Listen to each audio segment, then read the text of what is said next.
everybody, and welcome to another board game discussion video. Today I'm going to be diving into a topic that I have alluded to quite a bit on my channel throughout its lifetime, but I've never really discussed in depth. And the thing is, it is one of the most important aspects when it comes to picking a game to play or purchase or whatever it happens to be, and that is the number of players. How many players can it accommodate, both the minimum and the maximum, right?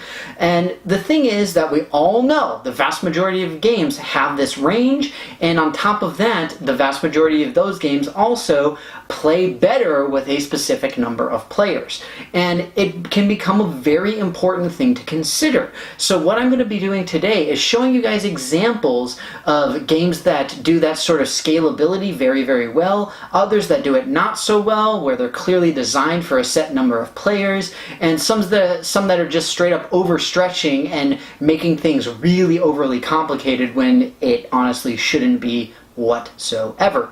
And the other major thing that I'll be doing is focusing on a number of players, a specific number of players known as 2 players.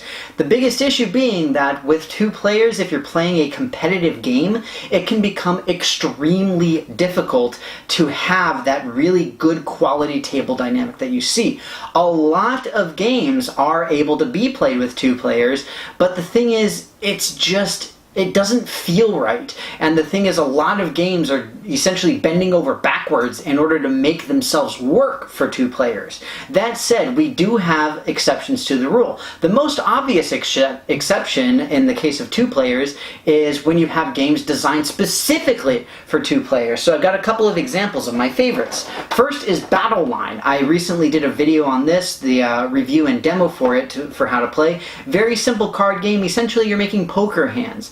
And again, it is designed specifically for 2 players, and it is a tremendously fun game. The other big example that I always cite for this is Twilight Struggle, or its sister, Labyrinth. Right? This is a 2-player game. You have one person playing as the US, one player playing as the USSR.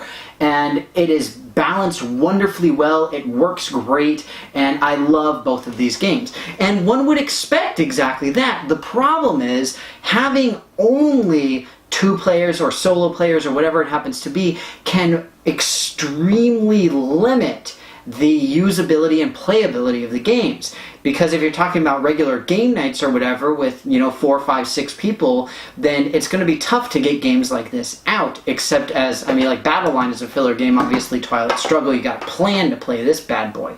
But either way, suffice it to say, in general, if a game is only for a specific number of players, it's probably going to be good with that number of players, or one would hope it would be good. If you have a good game, then obviously it's going to be balanced for that. The problem then comes with games where you can have a different number of players, but it's clear that the creators or the designers were really stretching in terms of how many players can play, and it's just the dynamic isn't quite there. And that goes in both directions, where you can have stretching towards too few players or stretching towards too many players. And I've got an example of each right here. The first one is another game that I did a review on not too long ago, which is Puerto Rico. So in Puerto Rico, you've got the ability to play, I believe it is 3 to 5, if memory serves. I honestly don't remember off the top of my head. Yes, it is. It's 3 to 5 players. The thing is, when you play this game, you see very clearly that this is a game designed for 4. It honestly is. It is absolutely designed for 4. The trading house has 4 spots in it. The ships, you're gonna have 3 ships regardless, but you're going to be scaling up the number of colonists, the size of the ship, all that kind of stuff. But by and large, things seem to be built around 4 players. For example, if you're playing with only 3 players, you're not even using all of the rolls. Right? You're only going to be using a handful of them. You're not going to be using the prospectors. If you have 4 players, then you're going to be using 1 of 2 prospectors. If you have 5, you're going to be using both. It is blatantly clear that this game was designed to be played with 4 people. So that way, in the trading house, everybody is able to sell a good. In the picking of the rolls, you have the option of picking every single roll. They are all available to you. With only 3 players, you don't have those options. I mean, you can still trade and all that good stuff, but then it just sort of sits around and it ends up becoming a very Euro screw you mechanic, which I don't know if that's how it was intended, but this is an example of a game that feels like it was designed around a specific number and then just sort of condensed a little bit or expanded a little bit. And that's really all that it comes down to, which is not bad. I've played it with 3, 4, and 5 players. I like it most personally with 4. Just because then you have access to everything, and in my opinion, you get the best table dynamic. The problem with 5 is, again, people can get completely shut out of things, which makes it a lot less fun. So, again, that's the thing. It's an awkward thing to try to balance, and again, some games do it really well, other games do it not so well. Puerto Rico actually does it reasonably well, all things considered. However, there is a game I want to talk about that does it not poorly, but it gets really bad really, really fast. And it's one of these games where I absolutely adore it, don't get me wrong, and I adore it so much that it's actually my favorite game of all time. Cosmic Encounter. This giant bad boy here. Here's the thing, the absolute base game, once again, just like with Puerto Rico, recommended with 3 to 5 players. However, there's a couple of issues with this. The first and foremost issue is just with the base game. With the base game, if you play this with 3 players, it is boring. It is an absolutely terrible, annoying, boring game. Nothing really fun goes on, and essentially everything is going to be completely imbalanced. For those of you who don't know how this game works, you are going and you are attacking somebody else, and then other people who are playing are able to ally themselves, if invited, with one side or the other, the attack or the defense. The problem is, with only 3 players, you've got 2 people, you've got the attacker and the defender, and then you've got one person, just one other person, who can potentially ally with either side. So it creates this immediate imbalance in the power that's available, because I mean, they could abstain, obviously, but essentially, if they're going to stack up significantly with one side or the other, then it's going to be a huge uphill battle, and it's going to be difficult to combat that, which is horrible. It's absolutely boring. I can't stand it. The way that I see it, really the best number for this, for the base game, is 5. It is best when it's maxed out, because the thing is, you've got a good balance between having the game move relatively quickly. You also have the ability to really get a good shift one way or the other with the alliances, because you got 3 people potentially in the mix who can go either, like, everybody can pile on the attack or the defense, whatever it happens to be. But there's a lot more options. You have a lot more versatility with it. With 4 players, it's at least better, but again, in my opinion, it's not as good as with 5, because with a game like this that's really heavy on negotiation, you want to have more people at the table. The more you have, the better it tends to be.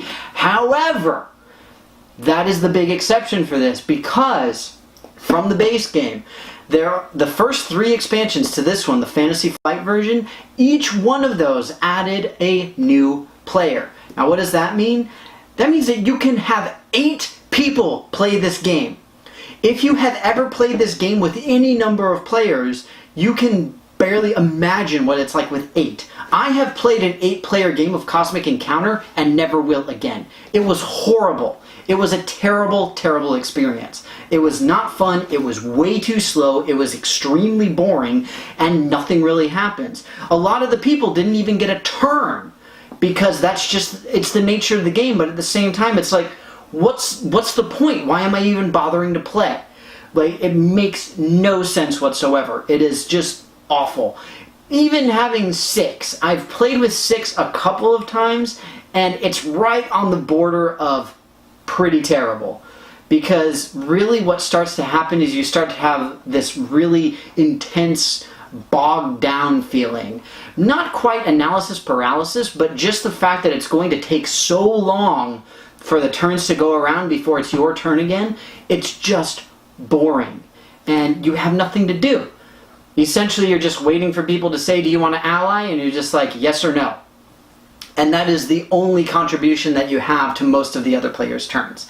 It's really unfortunate because it's a great game otherwise, but it is stretching itself so thin. I don't know whose idea it was to increase this to 8 players, but I would love to see those play tests that made them think it was a good idea. Because the one time I played it, I was just like, nope, nope, never again, never again. And this was with people I knew who knew how to play the game. It wasn't with like a whole bunch of new people who had no clue what they were doing, right?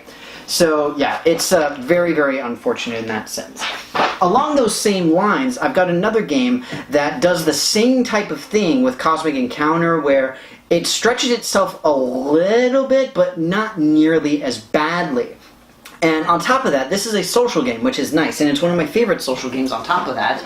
In this case, La Resistance. Viva la Resistance. So this particular game, you can actually play with 5 to 10. It's a pretty good range of players. And for those of you who don't know, the idea on this is you have people who are spies, you have people who are the resistance, and everybody is going out on missions and trying to complete them for their side. And it's a deduction game, similar to like Werewolf and things of that nature.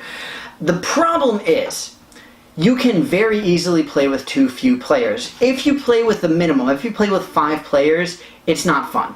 It really isn't. There's just not enough of a table dynamic to go around. It's the opposite problem of Cosmic Encounter, where 5 players is the perfect dynamic for that game. For this one, it's just not enough, because it's a deduction game, and there's just too few options, and you're not getting a lot of information very readily. That said, 6 and 7 I have found to be a really good balance point. 7 particularly is very, very nice. 8, 9, 10...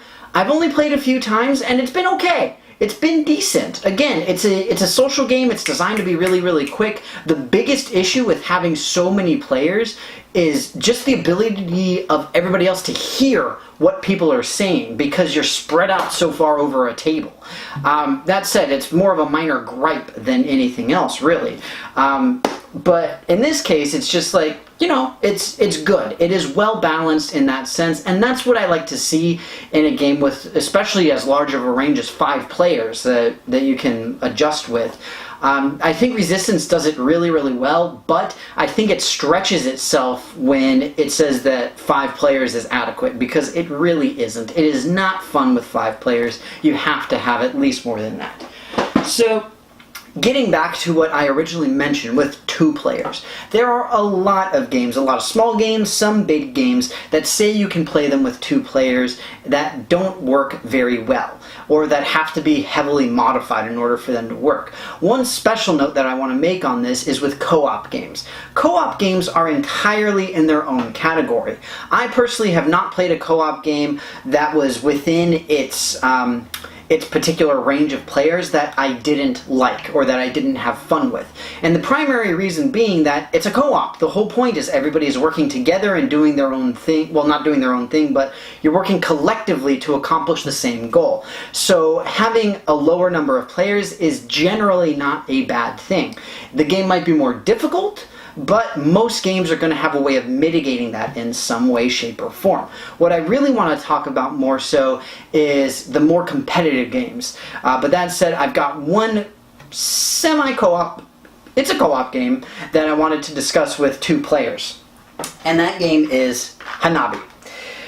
Knobby is an interesting game where you are trying to make a fireworks display. You have several different colors, and you're trying to go from 1 to 5. The problem is that you do not see what cards you have. Your cards are facing your fellow players, and they have to give you hints about the cards that you have, and you have to still be able to say, I'm taking this card and I'm going to play it. Bam! And then if you play it right, then it goes, and if you play it wrong, then you start to lose, essentially. It's a really, really fun game. It's surprisingly strategic, but with only 2 players, it becomes really difficult because you end up in a very basic back and forth exchange. And the problem with this game comes particularly with the clue tokens, because essentially the way it works is, to give a clue you have to spend a clue token. To get it back, you have to discard a card. And again, the problem is, if you don't know what you're discarding, you could discard something you really need, which is obviously very bad. But the problem is, if you keep just having to go back and forth, and it's like I discard a card to get a clue back, then my fellow player has to use that clue because they don't know their cards. Because I just discarded one, I didn't tell them anything. So you end up in this constant loop of nothingness that really doesn't help anybody, and it doesn't work very well. I personally don't have a lot of fun with it, but that's just me. And again, it's not bad, but it's also not great. I don't like it with 3 players. I prefer it with at least 3, if not 4, because it just, again, it makes the dynamic much more enjoyable for me personally, right? Moving on from there into the competitive aspect. The biggest issue when you're talking about the 2 players playing a game that is designed for more is player elimination, because the problem becomes luck. You've got luck on either side, so I can have really good luck or my opponent can have really good luck. And the problem is I hate having pure luck in games. I want strategy. I want something that I can mitigate, that I can deal with. And the problem is there are a lot of games that don't do that. Now, I'm going to talk about one that's really, it's meant to be quirky, fun, and weird, but it is also meant to be taken at least a little bit seriously in terms of strategic gameplay and, thinking about the numbers and stuff like that. And in this case, the game is Munchkin Loot Letter, or a Love Letter, if you prefer. So the idea behind this game is that you've got a card. You have a single card on your turn, you draw a card, and then you play one of the cards as an action. They have different actions, and the idea is that you are trying to eliminate your fellow player. There are several ways to do that based off of the abilities of the cards. The problem is, especially when you are playing with only 2 players, this comes down to nothing but pure luck, and that's it. And the problem is it can get very, very boring because you're like, I played it the best that I could, but I failed because this person happened to get whatever the card was that they needed. And it's really unfortunate, and it can be extremely frustrating. If you have 3 or 4 players, it drastically changes the dynamic, because not only do you have more options in terms of the number of people that you can sort of mess with and deal with your cards and stuff, but at the same time, your opponents have other players that they can mess with, so it's not always going to be you. So it works both directions in that sense, and that's why, like, for me, yes, it does work, and yes, it can be fun, and it is a great filler, don't get me wrong, but if you're only playing with 2 players, it's just not nearly as good as it could be. There is a lot of potential, and it is great with 3 or 4, but with only 2, it's just too much luck-based for my taste, and I really don't like it personally. So, the last note that I wanted to say are a couple of games that do a drastic change in their functionality when you have different numbers of players. The primary one is 7 Wonders. 7 Wonders, amazing game. Classic example of a great drafting and set collection game. The thing is, if you play with 2 players, you have to have an AI.